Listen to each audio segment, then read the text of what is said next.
தந்தை, மகன், தூய ஆவியாரின் பெயராலே ஆமென். இந்த திருச்சிலுவை பாதையிலே, இந்த பாடுகளின் பயணத்திலே நாம் ஒவ்வொருவரும் மன தூய்மையுடன் பங்கேற்க நாம் செய்த குற்றங்களையும் குறைகளையும் நினைத்து மனம் வருந்துவோம்.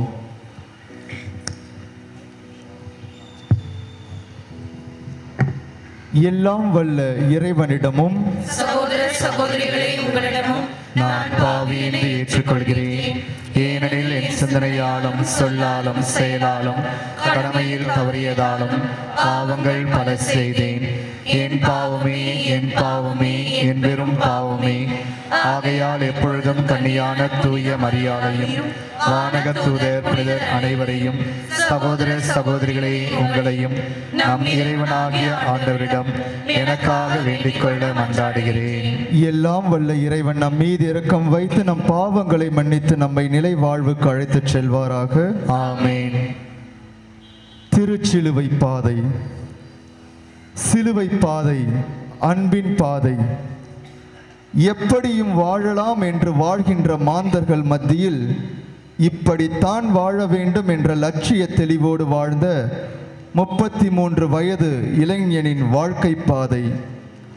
நான் வாழ வேண்டும், என் குடும்பம் வாழ வேண்டும் என்று தன்னை மட்டுமே முன்னிலைப்படுத்தி வாழ்கின்ற சமுதாயத்திலே என் விருப்பமல்ல, இறை விருப்பமே நிறைவேற வேண்டும் என்று தன்னையே அர்ப்பணித்த தியாக செம்மலின் வாழ்வை நினைவு கூறும் திருப்பயண பாதை. என்ன நேர்ந்தாலும் பரவாயில்லை, கரடுமுரடான பாதைகளாயிருந்தாலும் பரவாயில்லை, பயணிப்பேன் என்று துணிவோடு சவால்களை எதிர்கொண்டு பயணித்த கல்வாரி நாயகன் இயேசுவின் வாழ்வு பாதை. அன்பர்களே, இந்த திருச்சிலுவை பாதையில் நாம் எப்படி பங்கெடுக்கப் போகின்றோம்? பார்வையாளராய் பங்கெடுக்க பல்லாயிரம் பேர் இருக்கலாம். பங்கேற்பாளர்களாய் இயேசுவோடு பயணிக்க நாம் தயாரா?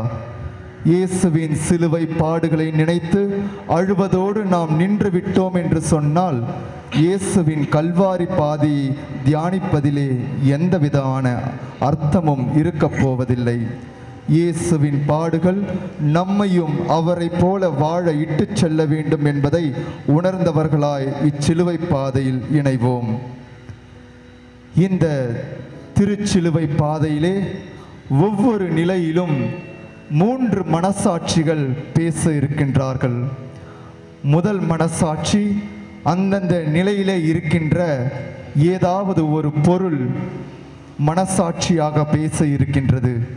இரண்டாவதாக இயேசுவினுடைய மனசாட்சி பேச இருக்கின்றது. மூன்றாவதாகிய மக்களாகிய நம்முடைய மனசாட்சி பேச இருக்கின்றது.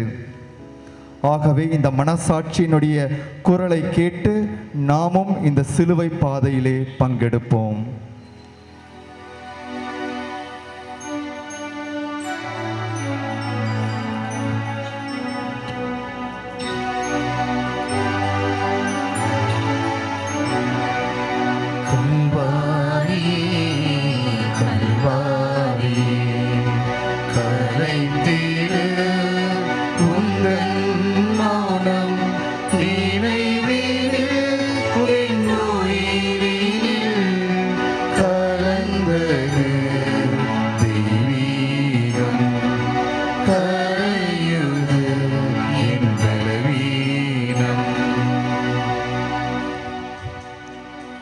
முதல் நிலை, இயேசுவுக்கு மரண தீர்ப்பு எழுதுகிறார்கள்.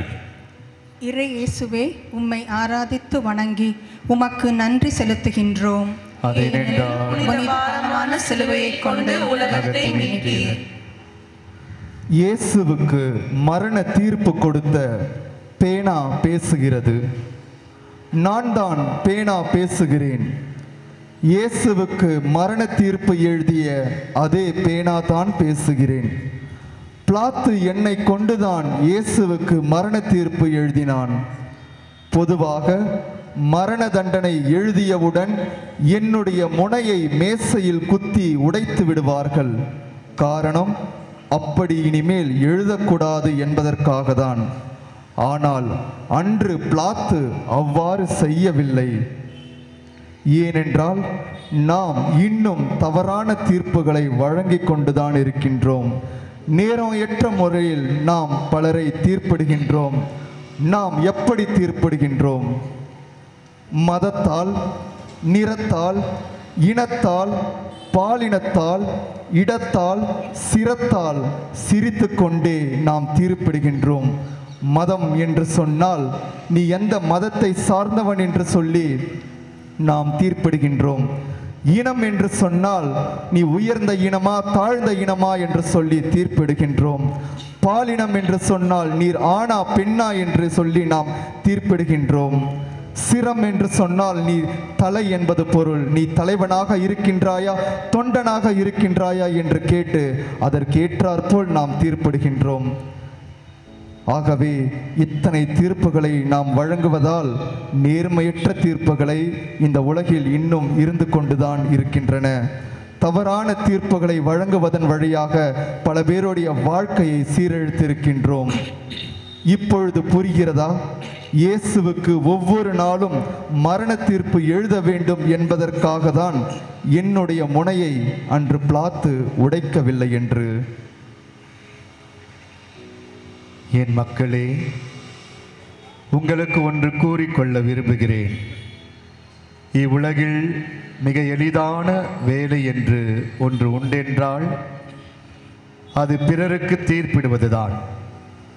அதிலும் பிறரை பாவிகள் என கூறுவது அதிலும் எளிமையானது. உங்களை நான் தீர்ப்பு கூற வேண்டாம் என சொல்லவில்லை. இவ்வுலகில் கடவுளால் படைக்கப்பட்ட ஒவ்வொருவர் மனிதரும் நல்லவர்கள் என தீர்ப்பு எழுதுங்கள். தவறாக தீர்ப்பு எழுதினால் நீங்கள் ஒரு பிளாத்து, நல்ல விதமாக எழுதினால் நீங்கள் ஒரு மறு கிறிஸ்து. நீங்கள் பிளாத்துவா அல்லது மறு கிறிஸ்துவா? சிந்தியுங்கள். அன்பு இயேசுவே, நாங்கள் பிலாத்துவாக அல்ல, மாறாக உம்மை பின்பற்றி மறு கிறிஸ்துவாக வாழ ஆசைப்படுகிறோம். இதற்கு முதற் தடையாக இருப்பது பிறரை தீர்ப்பிடும் தவறான மனப்பாங்கு. இதனை எங்களிடமிருந்து அகற்றி அனைவரையும் ஏற்றுக்கொள்ளும் அருளை தர வேண்டி உம்மை மன்றாடுகிறோம்.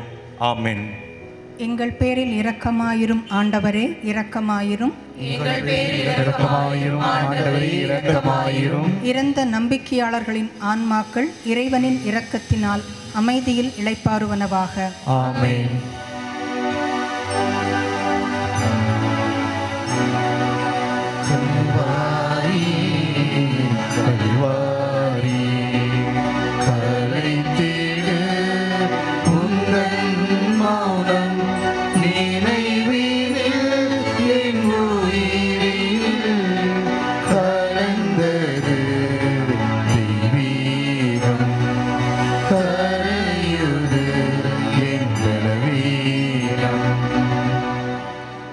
இரண்டாம் நிலை, இயேசுவின் மீது சிலுவை சுமத்துகிறார்கள். இறை இயேசுவே, உம்மை ஆராதித்து வணங்கி உமக்கு நன்றி செலுத்துகின்றோம். ஏனெனில் புனித பாரமான சிலுவையை கொண்டு உலகத்தை மீட்டீர். சிலுவை பேசுகிறது. அன்று அவமானத்தின் சின்னமாக கருதப்பட்டு இறைமகன் இயேசு என்னை சுமந்ததனால் இன்று மீட்பின் சின்னமாக கருதப்படும் சிலுவையாகிய நான் இதோ என் கதையை கூறுகிறேன், கேளுங்கள். உலகிலேயே மிகவும் உயரமான மரமாக வளர விரும்பிய என்னை வேரோடு சாய்த்து விட்டான் ஒரு மரவெட்டி. என் ஆசை நிறைவேறவில்லையே என ஏங்கிய என்னை சிலுவை மரமாக உருவாக்கிய தச்சனின் மீது எனக்கு கோபம் ஏற்பட்டது. கொலைகாரர்களையும் கலகம் செய்வோரையும் அடக்குகின்ற ஓர் அவமானத்தின் சின்னமாகிவிட்டேனே என்ற வருத்தம் என்னை வதைத்தது. ஆனால் இயேசு என்னை தொட்ட நிமிடம் என் ஆசை நிறைவேறியது. அவருடைய இரத்தம் என்னை மகிமைப்படுத்தியது. ஆனால் இயேசுவின் தோளில் மிக பெரும் சுமையாக நான் இருப்பதையும் அவருடைய மேனியை நான் அழுத்தியதையும் எண்ணி வருந்திய பொழுது ஓர் உண்மையை உணர்ந்தேன். என்னுடைய சுமை மிகப்பெரிய சுமை அல்ல, மாறாக உங்கள் அனைவரின் பாவங்களே மிக பெரும் சுமை. அவரது தோளை அழுத்தியது நானல்ல, மாறாக மனம் வருந்த மனம் திரும்ப மறுக்கின்ற உங்களின் கடின உள்ளங்களே அவரின் தோளை அழுத்தியது. இன்றும் உங்களின் பாவ வாழ்வினால் இயேசுவின் மீது சிலுவையின் சுமையை அதிகரித்து கொண்டுதான் இருக்கின்றீர்கள். சிலுவை வீட்டில் இருந்தால் துன்பம் வரும் என்றும் மூட நம்பிக்கையினால் என்னை வீடுகளில் வைக்க மறுக்கும் நீங்களே ஒருவர் மற்றவருக்கு சிலுவையாகத்தானே உள்ளீர்கள். என் அன்பு நண்பர்களே, உங்களுக்கு அடுத்திருப்பவருக்கு நீங்கள் தீங்கு நினைக்கும் பொழுதும், உங்கள் சகோதர சகோதரிகளை உங்களின் கடுமையான சொற்களால் காயப்படுத்தும் பொழுதும், பிறரை வீழ்த்திவிட செயல்படும் பொழுதும் என் மீது சிலுவை சுமத்தி கொண்டுதான் இருக்கின்றீர்கள். நீங்களும் சிலுவைகளாகவே மாறுகின்றீர்கள். அன்பு இறைவா, எங்களின் பாவங்களினால் உமது சிலுவையின் சுமையை அதிகப்படுத்தியதற்காகவும், நாங்களே பிறருக்கு சிலுவைகளாக மாறிய நேரங்களுக்காகவும் மனம் வருந்துகிறோம். எங்களின் பழைய வாழ்வினை களைய, எங்களுள் அன்பு பெருக அருள் தாரும். ஆமென். எங்கள் பேரில் இரக்கமாயிரும் ஆண்டவரே, இரக்கமாயிரும். இறந்த நம்பிக்கையாளர்களின் ஆன்மாக்கள் இறைவனின் இரக்கத்தினால் அமைதியில் இளைப்பாறுவனவாக. ஆமென்.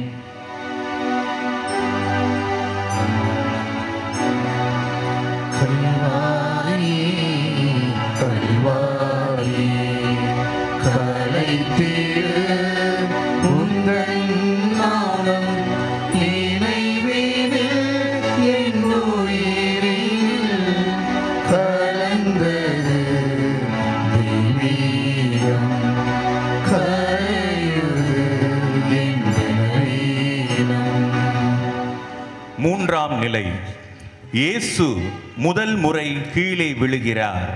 இறை இயேசுவே, உம்மை ஆராதித்து வணங்கி உமக்கு நன்றி செலுத்துகின்றோம். ஏனெனில் புனிதமான சிலுவையை கொண்டு உலகத்தை மீட்டீர். நிலம் பேசுகிறது. பிள்ளையை சுமக்கும் பாக்கியம் தாய்க்கு கிடைப்பதை பற்றி கேள்விப்பட்டிருப்பீர்கள். ஆனால் இறைமகனை சுமக்கும் பாக்கியம் எனக்கு கிடைத்திருக்கின்றது. அந்த பாக்கியத்தை பரமன் எனக்கு மட்டுமே தந்திருக்கின்றார். கொடியவர்களின் கசையடி வேதனையும் தோளை அழுத்திய சிலுவையின் பாரமும் பரமன் இயேசுவை நிலை தடுமாறச் செய்தது. உங்களை போன்ற எத்தனையோ மனிதர்கள் வேடிக்கை பார்த்து கொண்டிருந்தனர். தாங்கி பிடிக்க யாரேனும் வருவார்களா என்று எதிர்பார்த்த பொழுது ஏமாற்றமே மிஞ்சியது எனக்கு. நிலை தடுமாறிய இயேசுவை தாங்கி அணைத்தேன் என் மடியால். எத்தனையோ காலம் உங்களை போன்ற மனிதர்களை சுமந்த நான் என்றுமே உங்கள் அன்பை அனுபவித்ததில்லை. ஆனால் பரமன் இயேசுவின் ஒரு நிமிட சந்திப்பிலே அவரது அன்பை சுவைத்தேன். நிலை தடுமாறி வீழ்ந்தவர் என்னிலே சுகம் காணவில்லை. என்னை ஏணிப்படியாக்கி எழுந்து மீண்டும் தன் பயணத்தை தொடர்ந்தார். அன்பர்களே, இயேசுவின் மனநிலை என்று உங்களுக்கு வரப்போகிறது. வீழ்வதல்ல, எழுதல்தான் சரித்திரம் என்பதை என்று உணரப்போகின்றீர்கள். என் நண்பர்களே, வீழ்வது பலவீனம், வீழ்ந்து கிடப்பதே மதியீனம். வீழ்ச்சி வருவது இயல்பு. தோல்விகளை சந்தித்து விட்டோமே என்று முடங்கி விடாதீர்கள். தோல்வியை தாண்டிதான் வெற்றிக்கான வழி செல்கிறது என்பதை உணர்ந்து துணிவோடு எழுங்கள். உங்களோடு பயணிக்க உங்கள் அன்பர் நான் உடனிருக்கிறேன். தோல்விகளை கண்டு துவண்டு விடாது துணிச்சலோடு எழுந்த இயேசுவே, எங்கள் சுமைகள் எங்களை அழுத்தும் போது துவண்டு போகிறோம். தோல்வியே நிரந்தரம் என்று தவறாய் எண்ணி முயற்சிக்க மறுக்கிறோம். அத்தகைய தருணங்களுக்காய் உம்மிடம் மன்னிப்பு வேண்டுகிறோம். தோல்விகளை கண்டு துவண்டு விடாது எழுந்து வீறு நடை போட எங்களுக்கு தேவையான நல்ல மனநிலையை தந்தருளும். ஆமென். எங்கள் பேரில் இரக்கமாயிரும் ஆண்டவரே, இரக்கமாயிரும். எங்கள் மேல் இரக்கமாயிரும் ஆண்டவரே, இரக்கமாயிரும். இறந்த நம்பிக்கையாளர்களின் ஆன்மாக்கள் இறைவனின் இரக்கத்தினால் அமைதியில் இளைப்பாறுவனவாக. ஆமென்.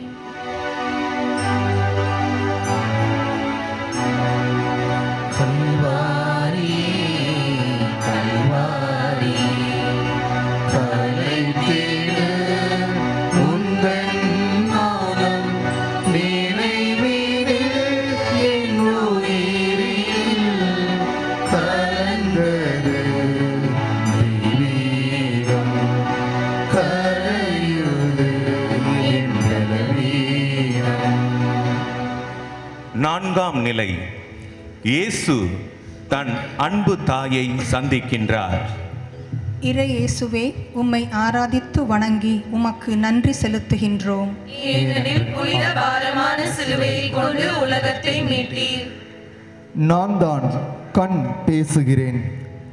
கண்தான் உடலுக்கு விளக்கு என்று என்னை பற்றி இயேசு எவ்வளவு பெரிய உண்மையை உலகுக்கு தந்திருக்கின்றார். ஆனால் இன்றைய வாழ்வில் கண்களால் நீங்கள் செய்யும் பாவங்கள் தான் எத்தனை எத்தனை. எனக்கு ஒவ்வொரு நாளும் கோயிலுக்கு சென்று கடவுளை தரிசிக்க ஆசை, ஆனால் நேரமில்லை என்கின்றீர்கள். ஆனால் தொலைக்காட்சி பெட்டிக்கு முன்னால் அமர்ந்து நாள் கணக்கில் நேரத்தை செலவிடுகின்றீர்கள். உங்களுக்கு கோவிலுக்கு செல்ல நேரமில்லையா அல்லது மனமில்லையா? அருகிலுள்ள எனது நண்பர்களை, உறவுகளை தினந்தோறும் சந்திக்க ஆசை, வேலை இருக்கின்றது என்கிறீர்கள். ஆனால் கம்ப்யூட்டர் முன்னால், ஸ்மார்ட் போன் முன்னால் அமர்ந்து ஃபேஸ்புக்கில், வாட்ஸ்அப்பில் முகம் தெரியாதவரோடு பேச மணிக்கணக்கில் தவம் இருக்கின்றீர்கள். பப்ஜி கேமில் நாள் முழுவதையும் கூட தொலைக்க மனம் இருக்கின்றது. பல நேரங்களில் சாப்பிடும் பொழுது என்ன சாப்பிடுகின்றேன் என்று எனக்கு தெரிவதில்லை. காரணம், தொலைக்காட்சியை மட்டும் பார்க்க எனக்கு உத்தரவு இடுகிறீர்கள். வேளாங்கண்ணி, பூண்டி, பெசன் நகர் என திருத்தலங்களுக்கு செல்லும் பொழுது ஆலய தரிசனத்தை விட அங்குள்ள கடைகளை வேடிக்கை பார்க்க மட்டுமே என்னை பயன்படுத்துகின்றீர்கள். பேருந்து நிறுத்தங்களில் தனக்கு பிடித்தமானவர் வரும் வழியை கண்ணோக்கி காத்திருப்பவர்கள் அதே இடத்தில் பிச்சை எடுக்கும் முதியவர்களை, நோயாளிகளை காண என்னை அனுமதிப்பதில்லை. எங்கோ வாழும் பணக்கார நடிகரின் படத்தை பார்க்க ஆசைப்படும் நீங்கள் உங்கள் வீட்டில் உள்ள சொந்த பந்தங்களை கண்டவுடன் வெறுப்பில் என்னை மூடிக்கொள்கின்றீர்கள். ஆனால் இயேசுவின் கண்களும் அன்னை மரியாவின் கண்களும் சந்தித்த பொழுது அங்கே இயேசுவுக்கு வாழ்வு பிறக்கின்றது, புது தெம்பு கிடைக்கின்றது, புது சக்தி பிறக்கின்றது. எழுந்து நடக்கின்றார். இதனால் உலகிற்கு ஒளி கிடைக்கின்றது.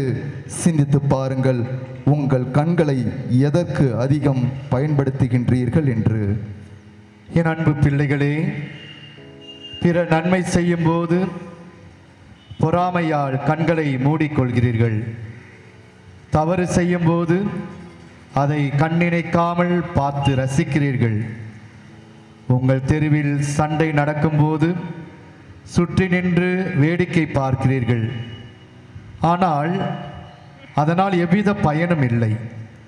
என் அன்னையும் தூர நின்று எனது வேதனையை கண்டார். அக்கண்ணில் தியாகம், இரக்கம், அன்பு, நம்பிக்கை என அனைத்து நலன்களும் ஊட்டெடுத்தன. அவர் வெறுமனே என்னை வேடிக்கை பார்க்கவில்லை. அக்கண்களிலிருந்து புறப்பட்ட சக்தி என்னை தைரியப்படுத்தியது, எனது பணியை துரிதப்படுத்தியது. அன்பு இயேசுவே, உமது பாடுகளின் போது உமது அன்னை உடனிருந்து உம்மை உற்சாகப்படுத்தினார். அதுபோல நாங்களும் துன்பங்களின் போதும் வாழ்க்கை போராட்டத்தில் துவண்டு போகும் போதும் ஒருவரையொருவர் உற்சாகப்படுத்தி எம் வாழ்வில் வீறு நடை போட வரம் தாரும். ஆமென். எங்கள் பேரில் இரக்கமாயிரும் ஆண்டவரே, இரக்கமாயிரும். எங்கள் பேரில் இரக்கமாயிரும் ஆண்டவரே, இரக்கமாயிரும். இறந்த நம்பிக்கையாளர்களின் ஆன்மாக்கள் இறைவனின் இரக்கத்தினால் அமைதியில் இளைப்பாறுவனவாக. ஆமென்.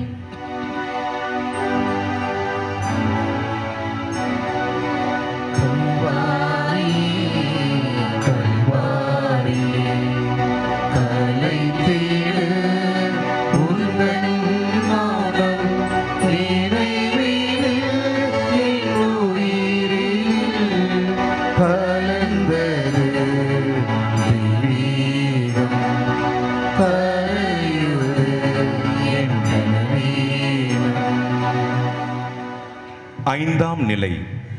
இயேசுவுக்கு சீமோன் உதவி செய்கிறார். இறை இயேசுவே, உம்மை ஆராதித்து வணங்கி உமக்கு நன்றி செலுத்துகின்றோம். ஏனெனில் புனித பாரமான சிலுவையை கொண்டு உலகத்தை மீட்டீர். நான் தான் கைகள் பேசுகின்றேன்.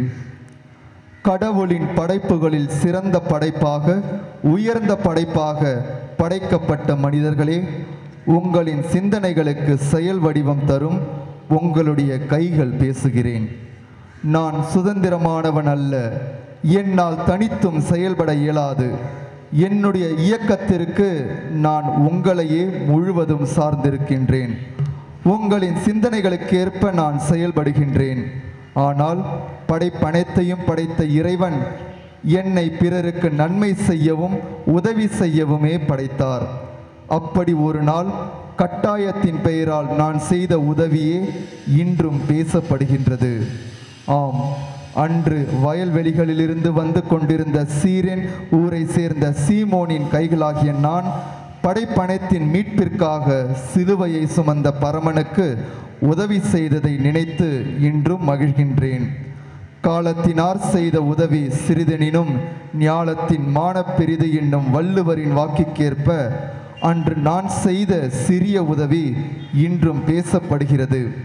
ஆனால் இன்றோ பிறரை பழிவாங்க, பிறருக்கு தீங்கு செய்ய, பிறரை அடக்கி ஆள, பிறரை அடித்து துன்புறுத்த, பிறரின் மேல் பலுவினை சுமத்த, பெற்றோரை மனைவியை அடித்து துன்புறுத்த, பிறருக்கு குழி பறிக்கவே நீங்கள் என்னை பயன்படுத்துகின்றீர்கள். சிந்தித்து பாருங்கள், உங்கள் கரங்களை எதற்கு அதிகம் பயன்படுத்துகின்றீர்கள் என்று.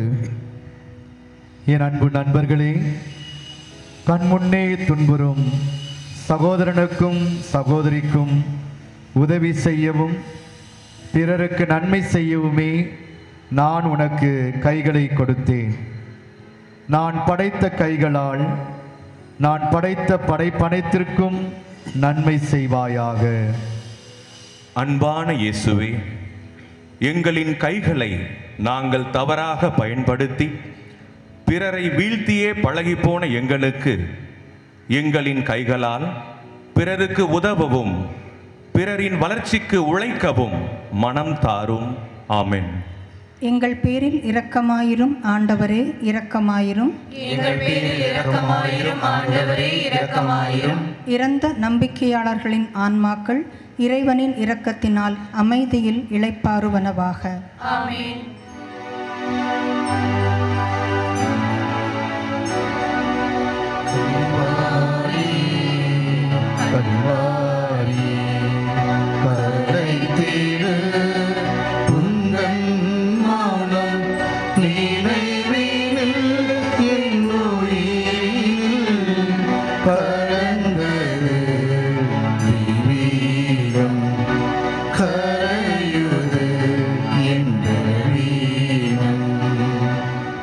ஆறாம் நிலை.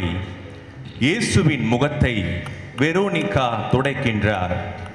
இறை இயேசுவே, உம்மை ஆராதித்து வணங்கி உமக்கு நன்றி செலுத்துகின்றோம். ஏனெனில் புனித பாரமான சிலுவையை கொண்டு உலகத்தை மீட்டீர். நீங்கள் உயிருடன் இருக்கின்றீர்கள் என்பதை ஒவ்வொரு நொடி பொழுதும் என் துடிப்பின் வழி வெளிப்படுத்தும் இதயம் பேசுகிறேன். அன்பையும் கனிவையும் போதித்தவர் கனிவற்ற மனிதர்கள் கையில் துயருறுகிறார். தன் பார்வையாலே அதிசயங்கள் செய்த இறைமகன் இயேசு முகமெங்கும் இரத்த வெள்ளத்திலே பார்க்க முடியாத அளவுக்கு களை இழந்து நிற்பதை கண்டு நானோ துயருற்று நிற்க உங்களை போன்ற பலர் என்னை கல்லாக்கி விட்டீர்கள்.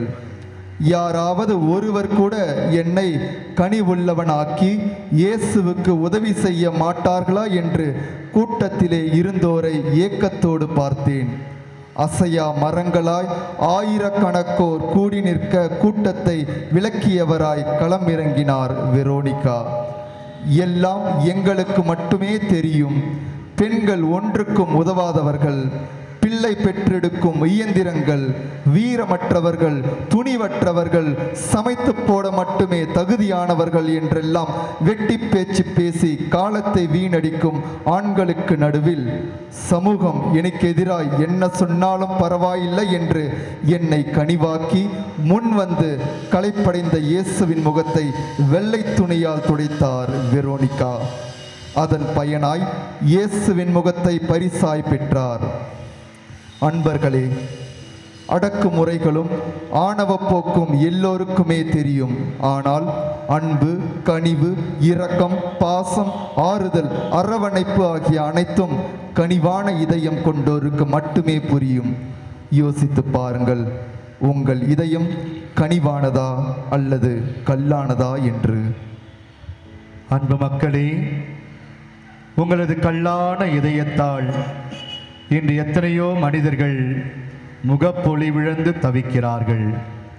அன்று மட்டுமல்ல, இன்றும் யாராலும் கண்டு கொள்ளப்படாது இருக்கின்ற முதியவர்களிடத்தில், கைவிடப்பட்ட குழந்தைகளிடத்தில், ஆணாதிக்க சமூகத்தால் கொடுமைப்படுத்தப்படும் பெண்களிடத்தில் நானும் முகப்பொலிவிழந்து தவிக்கிறேன்.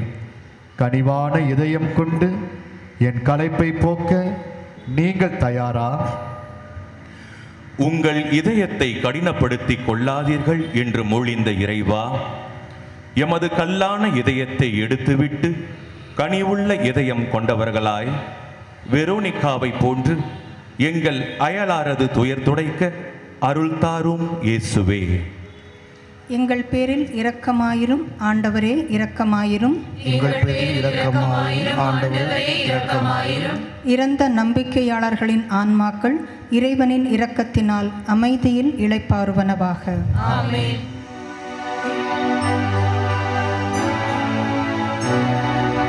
கல்வாரி கல்வாரி கலைத்திடு உங்கள் மௌனம் நிறைவேறு என் உயிரில் கலந்தது தெய்வீகம் கரையுது என் வீரம்.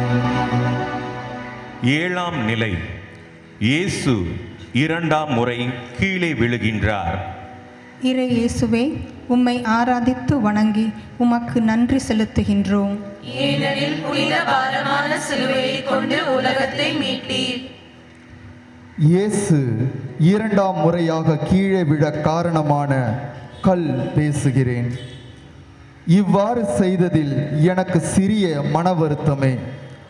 ஒருவர் தவறு செய்யும் பொழுது அவரை கல் நெஞ்சக்காரன் என மக்கள் என்னை தீமைக்கு ஒப்பிடுகின்றனர்.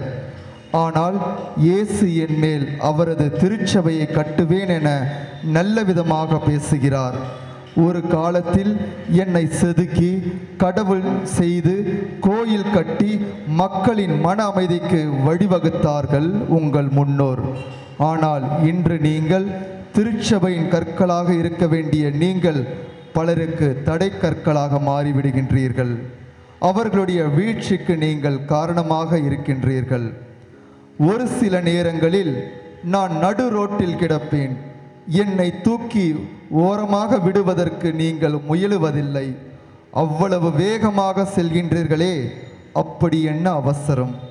அதுவும் ஒரு சமூக சேவைதானே.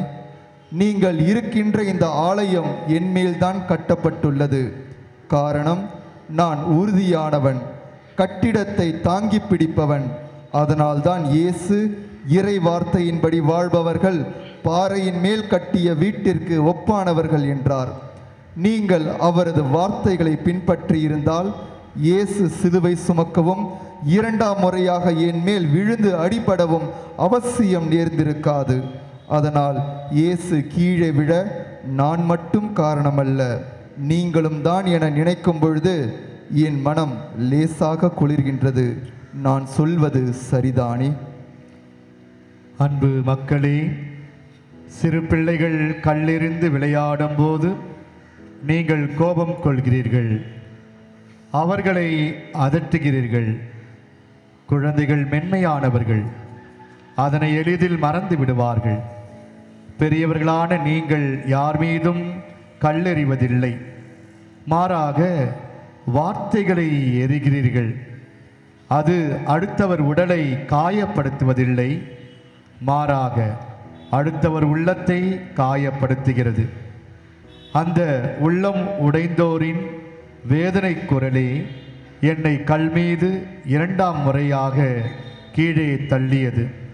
நான் மீண்டும் விழக்கூடாது என விரும்பினால் உங்கள் உறவுகளில் உள்ள இறுக்கத்தை முதலில் குறையுங்கள். 2ஆம் முறை விழுந்தாலும் மீண்டும் எழுந்த இயேசுவே, பிறரோடுள்ள உறவில் நாங்கள் எப்போதும் மென்மை உள்ளவர்களாய் பிறரோடு கனிவாக பேசுவதன் மூலம் எங்கள் உறவுகள் உடைந்து போகாமல் ஒற்றுமையை காக்க வரம் தாரும். எங்கள் பேரில் இரக்கமாயிரும் ஆண்டவரே, இரக்கமாயிரும். எங்கள் பேரில் இரக்கமாயிரும் ஆண்டவரே, இரக்கமாயிரும். இறந்த நம்பிக்கையாளர்களின் ஆன்மாக்கள் இறைவனின் இரக்கத்தினால் அமைதியில் இளைப்பாறுவனவாக. ஆமென்.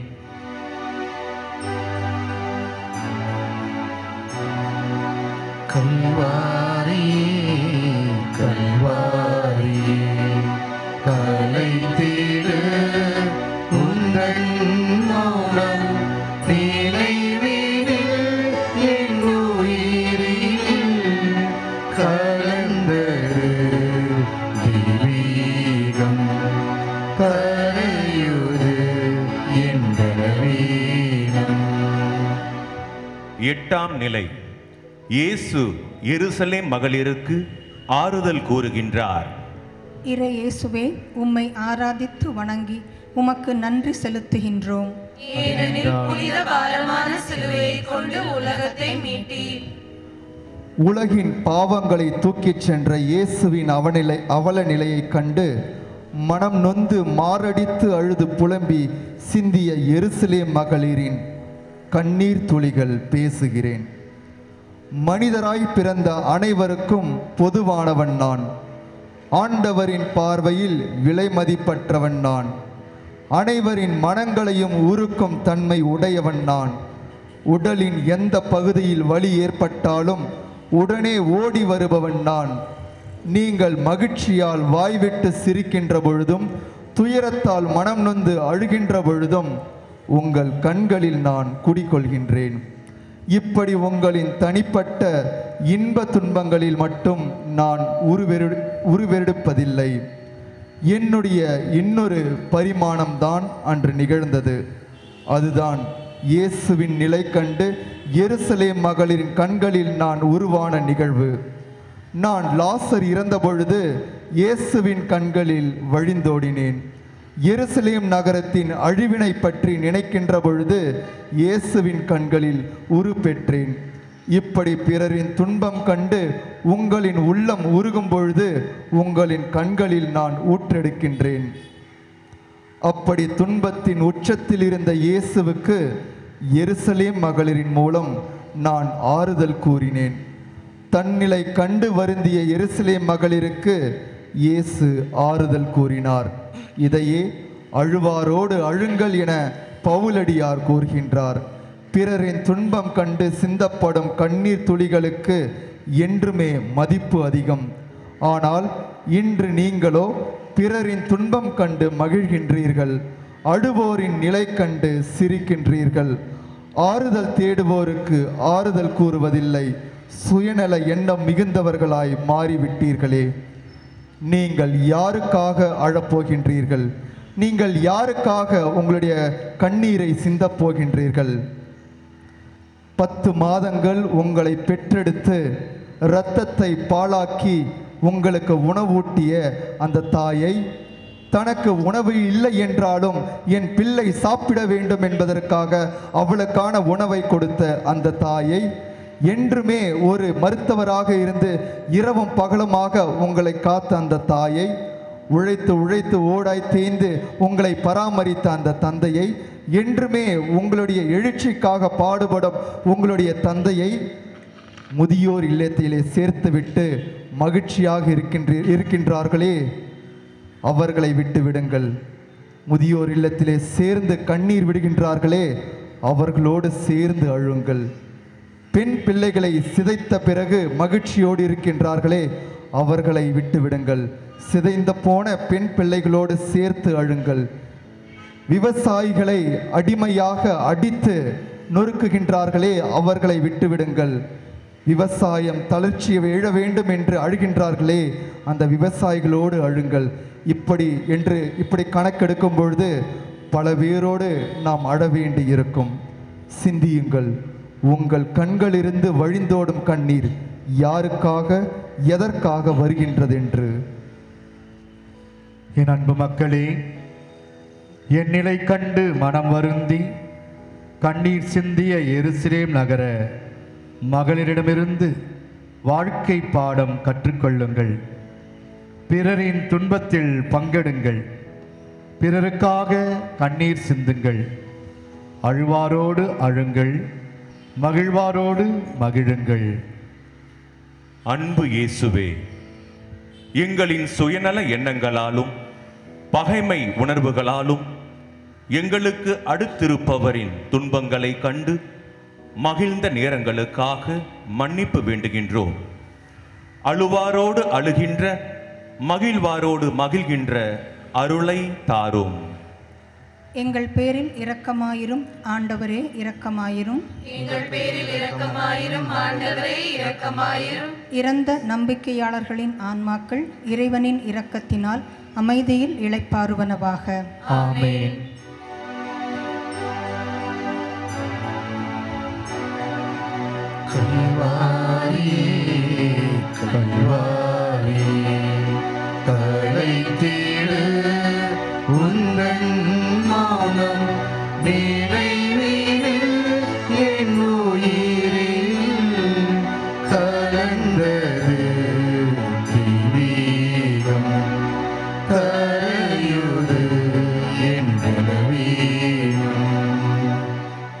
ஒன்பதாம் நிலை. இயேசு மூன்றாம் முறை கீழே விழுகின்றார். இறை இயேசுவே, உம்மை ஆராதித்து வணங்கி உமக்கு நன்றி செலுத்துகின்றோம். ஏனெனில் புனித பாரமான சிலுவையை கொண்டு உலகத்தை மீட்டீர். எல்லா இடங்களுக்கும் உங்களை சுமந்து செல்லும் கால்கள் பேசுகிறேன். 3 ஆண்டுகளாய் எத்தனையோ இடங்களுக்கு இயேசுவோடு நான் பயணித்திருக்கின்றேன். ஒரு நாள் கூட நான் சோர்ந்ததில்லை. ஆனால் இன்று உங்கள் பாவச் சுமையும் இயேசுவை சுற்றியிருந்தோர் வீசி எறிந்த வார்த்தை சுமைகளுமே என் இயேசுவை நிலை தடுமாற செய்தது. அவரது வேதனையை கண்டும் காணாது போலிருந்த உங்களை போன்ற மனித கூட்டத்தை பார்த்ததும் தான் நான் தளர்ந்து தரையோடு சாய்ந்து விட்டேன். என் மேல் ஆணி அடிக்கப் போகிறார்களே என்ற வருத்தத்தில் நான் சாயவில்லை. மாறாக பல்வேறு நேரங்களில் நன்மைக்கு பதிலாய் தீமையான செயல்களை செய்ய என்னை கட்டாயப்படுத்துகின்றீர்கள். அதை கண்டுதான் தடுமாறினேன். சிந்தித்து பாருங்கள். பிறருக்கு உதவி செய்ய ஓடோடி சென்றிட என்னை பயன்படுத்துகின்றீர்களா? இதிலே ஒரு சில பேர் அடுத்தவர் வீட்டிற்கு சென்று புரணி பேசவும், மதுக்கடை வாசலுக்கு செல்லவும், அடுத்தவரை கொலை செய்யவும், அடுத்தவருடைய வீட்டிலே திருடவும், அடுத்தவருடைய வாழ்க்கையை கெடுக்கவும் தானே என்னை அதிகம் பயன்படுத்தியிருக்கின்றீர்கள். அன்பர்களே, உடலின் ஒவ்வொரு உறுப்புமே படைத்தவரின் திட்டத்தை செயல்படுத்தவே என்பதை மாபரன் இயேசுவிடமிருந்து கற்றுக்கொள்ளுங்கள். அவரை போன்று பிறர் நலத்திற்காய் என்னை பயன்படுத்த முயற்சி செய்து பாருங்கள். அப்பொழுது வீழ்ந்தாலும் துணிவுடன் எழுந்து பயணிக்க நான் துணை புரிவேன். என் அன்பு மக்களே, நேற்று என்பது உடைந்து போன பானை, நாளை என்பது மதில் மேல் உள்ள பூனை, இன்று மட்டுமே உங்கள் கையில் உள்ள வீணை என கூறுவதை கேள்விப்பட்டிருப்பீர்கள். தவறான தொடக்கம் தவறான முடிவையே தரும். இலக்கை தெளிவுபடுத்தி பயணத்தை தொடருங்கள். எத்தனை சறுக்கல்கள் வந்தாலும், எத்தனை முறை தடுமாறினாலும் துணிந்து எழுந்திடும் ஆற்றலை பெறலாம். வெற்றியை கண்முன் நிறுத்துங்கள். தடுமாற்றங்கள் தானாய் வழிமாற்றத்திற்கு துணை புரியும். வழிகாட்டும் வள்ளலே, தவறான வழிகளில் சென்று தடுமாறி விழுந்து எம் இலக்கை தொலைத்த தருணங்களுக்காய் மனம் வருந்துகிறோம். தெளிவான இலக்கை கண்முன் கொண்டு உம் துணையோடு எம் வாழ்வினை நகர்த்த தூய ஆவியின் துணையை தந்தருளும் இயேசுவே. எங்கள் பேரில் இரக்கமாயிரும் ஆண்டவரே, இரக்கமாயிரும். எங்கள் பேரில் இரக்கமாயிரும் ஆண்டவரே, இரக்கமாயிரும். இறந்த நம்பிக்கையாளர்களின் ஆன்மாக்கள் இறைவனின் இரக்கத்தினால் அமைதியில் இளைப்பாறுவனவாக. ஆமென்.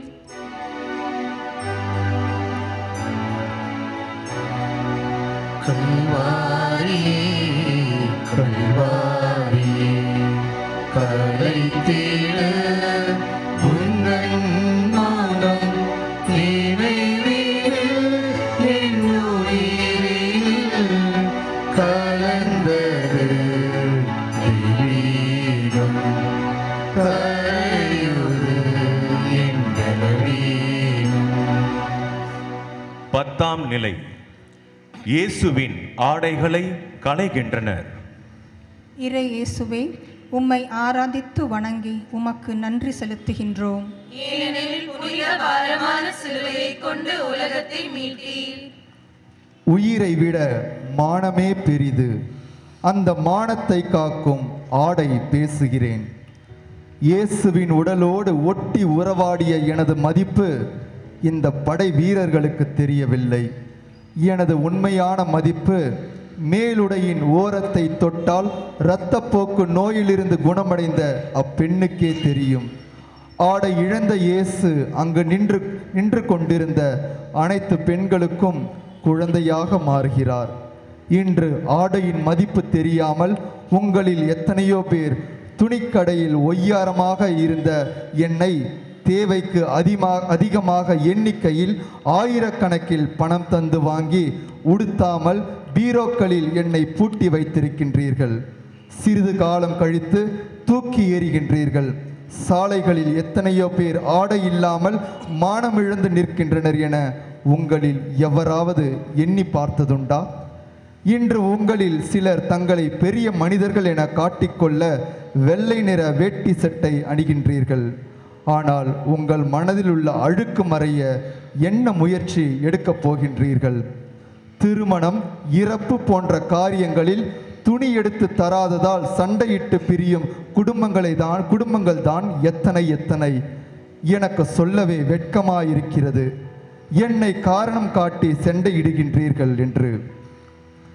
ஏழைகள் கிழிந்த ஆடை அணிந்தால் கேவலம் என்கின்றீர்கள்.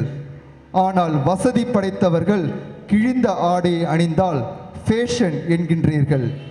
ஏன் என்னை வைத்து எவ்வளவு பிரச்சனைகள் என்று எனக்கு புரியவில்லை. நீங்கள் என் மீது கொண்ட பேராசைதான் இயேசு தன் ஆடையை இழக்க காரணமாயிருந்தது. உங்களது ஆதி பெற்றோர் ஆதாம் ஏவாள் ஆடை உடுத்தியதன் விளைவு இயேசுவின் ஆடை உரியப்படுகின்றது. இயேசு தன் மானத்தை மறைக்க கைகளை குறுக்கியிருந்தால் உங்களுக்கு மீட்பு கிடைத்திருக்குமா? என் அன்பு மக்களே, நீங்கள் மிக நேர்த்தியாக ஆடை அணிய விரும்புகிறீர்கள். அதில் எவ்வித தவறும் இல்லை. மாறாக பிறரை கவர்ந்திழுக்க வேண்டும் என நினைப்பதை தான் தவறு என்கிறேன். இந்த ஆலயத்தில் இருக்கிற ஒவ்வொருவரும் ஆண்டிற்கு ஒரு ஆடையை தெருவில் அலையும் ஆதரவற்றவர்களுக்கு கொடுத்தால் போதும். நான் மனநிறைவு கொள்வேன். அதை நீங்கள் செய்வீர்கள் எனும் நம்பிக்கையுடன் இப்போது எனது ஆடைகள் உரியப்பட என்னை கையளிக்கிறேன். அன்பு இயேசுவே, ஆடை அலங்காரங்களுக்கு மட்டுமே முக்கியத்துவம் தந்து உம்மை நாங்கள் மறந்துவிட்டோம். நீர் எங்களிடம் கேட்டு கொண்டதற்கிணங்க உடுத்த துணியில்லாத ஏழைகளுக்கு நாங்கள் உதவிகள் செய்து உமது வார்த்தைகளை அர்த்தமுள்ளதாக்க வரம் தாரும்.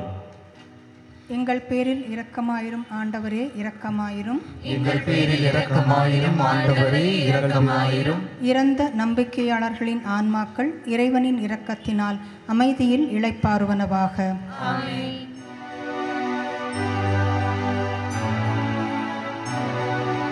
கல்வாரி கல்வாரி கலைத்திடு உந்தன் மௌனம் நினைவினில் என் உயிரினில் கலந்தது தெய்வீகம் கரையுது என் கலவீனம். 11ஆம் நிலை. இயேசுவை சிலுவையில் அறைகின்றார்கள். இறை இயேசுவே, உம்மை ஆராதித்து வணங்கி உமக்கு நன்றி செலுத்துகின்றோம். ஏனெனில் புனித பாரமான சிலுவையை கொண்டு உலகத்தை மீட்டீர். பலரின் நோய்களையும் பிணிகளையும் போக்கிய இயேசுவின் கைகளையும் ஊர் ஊராய் ஓடிச் சென்று நற்செய்தி அறிவித்த இயேசுவின் மலர் பாதங்களையும் துளைத்த ஆணிகள் பேசுகின்றேன். சென்ற இடமெங்கும் நன்மையே செய்தவரின் கைகளையும் கால்களையும் துளைத்த அவ்வேளையில் அவர் பட்ட வேதனையின் அளவையும் வெளிப்பட்ட இரத்தத்தின் சூட்டையும் பதைபதைத்த நரம்புகளின் துடிப்பையும் உணர்ந்தவர்கள் நாங்கள். சிலுவையில் அறைந்து தொங்கவிடப்பட்ட நேரம் முதல் அவர் உயிர் பிறந்த நேரத்திற்கிடையேயான சில மணி நேர போராட்டத்தை நேரில் கண்ட சாட்சிகள் நாங்கள். இன்றும் அந்த நிமிடங்களை நினைத்து பார்த்தால் எங்களின் உடல் சிலிர்க்கின்றது. தூக்கத்தின் நடுவில் திடுக்கிட்டு விழித்த பதைபதைப்பு எங்களை ஆட்டி படைக்கின்றது. மாசற்றவரின் கைகளையும் கால்களையும் துளைத்து நீங்காத காயத்தை ஏற்படுத்திவிட்ட குற்ற உணர்வு எங்களை கொள்கின்றது. எங்களின் பண்பு எங்களை அறைந்த இடத்தில் நிரந்தர துளையை ஏற்படுத்துவதுதான். ஆனால் நீங்களோ உங்களை நம்பி பலரின் நம்பிக்கைகள் உருக்குலையுமாறு எத்தனை முறை செயல்பட்டிருக்கின்றீர்கள். உங்களை முழுமையாக நம்பிய பலரின் நம்பிக்கைகளுக்கு எதிராக எத்தனை முறை நம்பிக்கை துரோகம் செய்திருக்கின்றீர்கள். உங்களை நம்பி தனிப்பட்ட முறையில் தன் கஷ்டங்களை பகிர்ந்தவர்களை பலர் முன்பு அவர்களை கேலி கிண்டல்களால் துளையிட்டிருக்கின்றீர்கள். நம்பிக்கைகள் சிதைவுறும் ஒவ்வொரு நேரமும் மனதில் எழும் வலிகளும் வேதனைகளும் எண்ணிலடங்காதவை. அப்படி எத்தனை பேரை காயப்படுத்தி நீங்காத தழுமைகளை ஏற்படுத்தி இருக்கின்றீர்கள். சிந்தியுங்கள். என் அன்பு மக்களே, மனிதர்களாகிய உங்களால் தனித்து தீவுகளாக வாழ இயலாது. நலமான வாழ்வு வாழ ஒருவர் மற்றவரை சார்ந்தேயுள்ளீர்கள். இப்படிப்பட்ட இந்த உறவு வாழ்விற்கு அடிப்படையே ஒருவர் மற்றவர் மீது கொண்டுள்ள நம்பிக்கை என்பதை மறந்து விடாதீர்கள். பிறர் உங்கள் மீது கொண்டுள்ள நம்பிக்கைகளுக்கு எதிராக செயல்பட்டு இழந்த நம்பிக்கையை மீண்டும் பெற ஒரு ஆயுள் போதாது. நினைவில் கொண்டு செயல்படுங்கள். அன்பு இயேசுவே, பிறர் எங்கள் மீது கொண்டுள்ள நம்பிக்கைகளை சிதைக்கும் வண்ணம் நாங்கள் செய்த நம்பிக்கை துரோகங்களுக்காக மனம் வருந்துகிறோம். பிறரின் நம்பிக்கைக்குரியவர்களாக வாழ வரம் தாரும். எங்கள் பேரில் இரக்கமாயிரும் ஆண்டவரே, இரக்கமாயிரும். எங்கள் பேரில் இரக்கமாயிரும் ஆண்டவரே, இரக்கமாயிரும். இறந்த நம்பிக்கையாளர்களின் ஆன்மாக்கள் இறைவனின் இரக்கத்தினால் அமைதியில் இளைப்பாறுவனவாக. ஆமென்.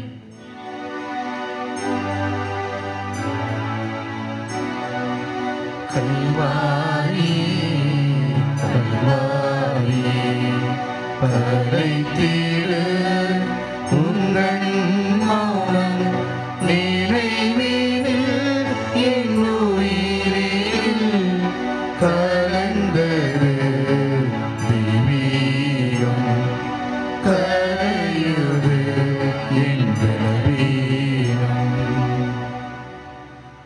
12ஆம் நிலை. இயேசு சிலுவையில் உயிர் விடுகின்றார். இறை இயேசுவே, உம்மை ஆராதித்து வணங்கி உமக்கு நன்றி செலுத்துகின்றோம்.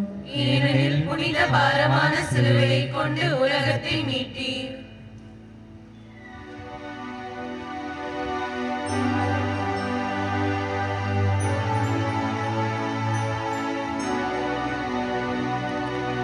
அளவினை கடந்த அன்பு இது, உலகினை வென்ற உண்மை இது. சிலுவையின் மரத்தினில் பிணைக்கப்பட்டு உயிரினை தந்த சிகரமிது. கல்வாரியே கல்வாரியே, கடவுளின் மகன் நிலை கண்டாயா? சிகரத்தின் உச்சியில் தலைவன் தந்த செந்நிற வேள்வியை கண்டாயா? செந்நிற வேள்வியை கண்டாயா? செந்நிற வேள்வியை கண்டாயா? நான் தான் சூரியன் பேசுகிறேன். 3 மணி நேரமாக உன்னை காணவில்லை, எங்கே போயிருந்தாய் என்று தானே கேட்கின்றீர்கள். சிலுவையில் தொங்கிக் கொண்டு வாழ்வுக்கும் சாவுக்கும் இடையே இயேசு நடத்திய போராட்டத்தை காண சகிக்காமல் ஓடி ஒளிர்ந்து கொண்டேன். இப்பொழுது சிலுவையில் இறந்து போன அவரது உடலை ஆராதிக்க வந்துள்ளேன். எருசலேமுக்குள் அவர் நுழைகையில் ஓசன்னா பாடி வரவேற்க ஆயிரக்கணக்கில் மக்கள் கூடியிருந்தனர். அவர் இறக்கும் பொழுது சிலுவை அடியில் விரல் விட்டு எண்ணக்கூடிய அளவில் மட்டுமே மக்கள் இருக்கின்றனர். இதற்கு நான் தான் சாட்சி. நீங்கள் நிம்மதியின்றி அலையும் பொழுது உங்களை கனிவுடன் நோக்கிய அவரது திருமுகத்தை பாருங்கள், சிதைந்து போய் உள்ளது. நீங்கள் அவரை விட்டு விலகி சென்ற பொழுதும் காடு மேடு பள்ளமென உங்களை தேடி வந்த அவரது கால்களை பாருங்கள், ஆணிகளால் துளையிடப்பட்டுள்ளது. நீங்கள் பாவத்தில் வீழ்ந்தபோது உங்களை தொட்டு தூக்கிய கைகளை பாருங்கள். இப்பாடுகள் அனைத்தும் உங்களுக்காக தான் என சொல்லுவது போல் இல்லையா? ஈட்டியால் ஊடுருவப்பட்ட அவரது விழாவிலிருந்து வழிந்தோடும் இரத்தமும் தண்ணீரும் அவர் உங்கள் மீது கொண்டுள்ள அன்பை பறைசாற்றுகின்றன. எல்லாம் நிறைவேறிற்று, கோதுமை மணி மண்ணில் விழுந்து விட்டது. அடுத்தது என்ன? என்னை விட 1000 மடங்கு சக்தி படைத்த ஒளி நிறைந்த அவரது திருவுடல் இன்று தெம்பு இல்லாமல் சக்தி இல்லாமல் சிதைந்து போய் சிலுவையில் தொங்க அவசியம் என்ன? இக்கேள்விகளுக்கு எனக்கு கிடைத்த ஒரே பதில், அவர் உங்கள் மீது கொண்ட அன்பு, உங்களை மீட்க வேண்டும் என்கின்ற ஆவல். என் அன்பு மக்களே, உங்களுடைய பாவங்களால் என்னை சிலுவையில் அறைந்ததற்காக குற்ற உணர்ச்சி கொண்டு நீங்கள் உள்ளம் கலங்க வேண்டாம். ஒரு கைக்குழந்தை தனது பிஞ்சு கால்களால் தனது தாயை எட்டி உதைப்பது அந்த தாய்க்கு மகிழ்ச்சியை தருவது போல நானும் இதை மகிழ்ச்சியோடு ஏற்றுக்கொள்கிறேன். நான் உங்களிடம் கேட்டுக்கொள்வது ஒன்றே ஒன்றுதான். எனது கள்ளம் கபடமில்லாத தூய அன்பை ஒரு நாளும் மறவாதீர்கள். அன்பு இயேசுவே, நாங்கள் உமது அன்பை மறந்ததுதான் உம்மை இச்சிலுவையில் பலியிட நேர்ந்தது. எனவே உமது தாயன்பை மறவாமல், உம்மை விட்டு விலகாமல் எங்கள் வாழ்வின் ஒவ்வொரு தருணத்தையும் உமது திருவுளப்படி வாழ எங்களுக்கு வரம் தாரும். எங்கள் பேரில் இரக்கமாயிரும் ஆண்டவரே, இரக்கமாயிரும். இறந்த நம்பிக்கையாளர்களின் ஆன்மாக்கள் இறைவனின் இரக்கத்தினால் அமைதியில் இளைப்பாறுவனவாக. ஆமென்.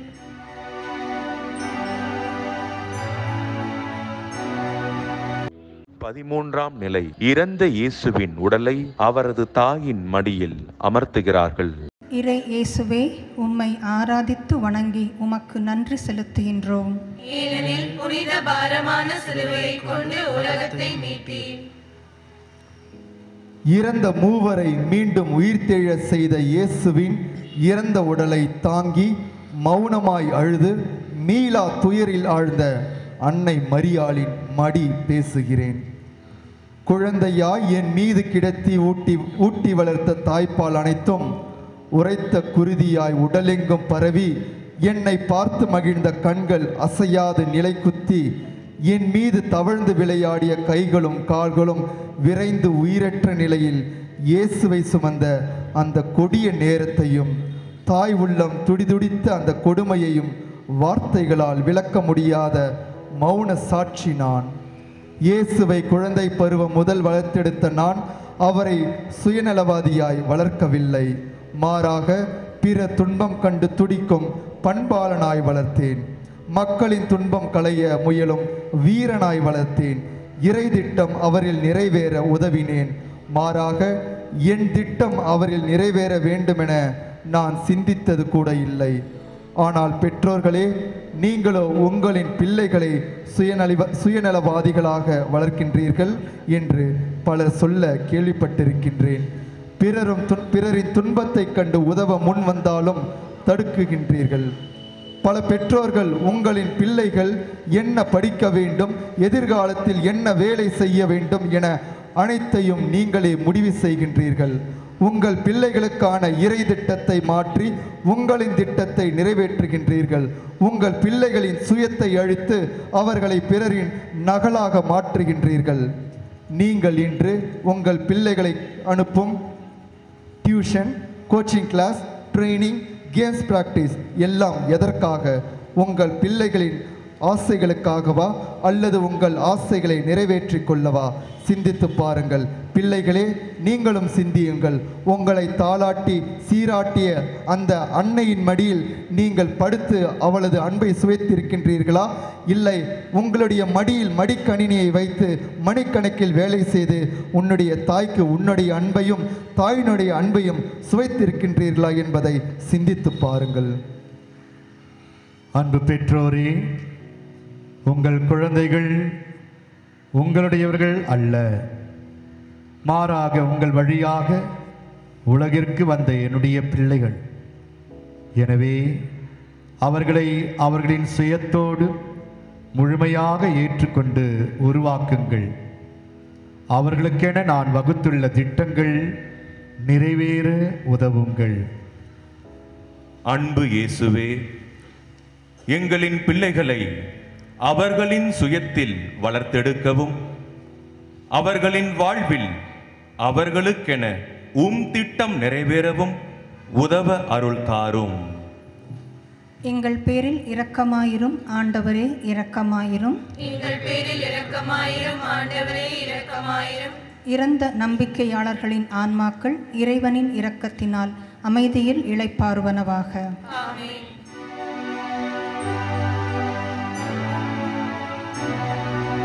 கல்வாரி கல்வாரி கலைத்திடு உந்தன் மௌனம் நிறைவேறில் என் உயிரில் கலந்தது தெய்வீகம் கரையுது எங்கள் வீரம்.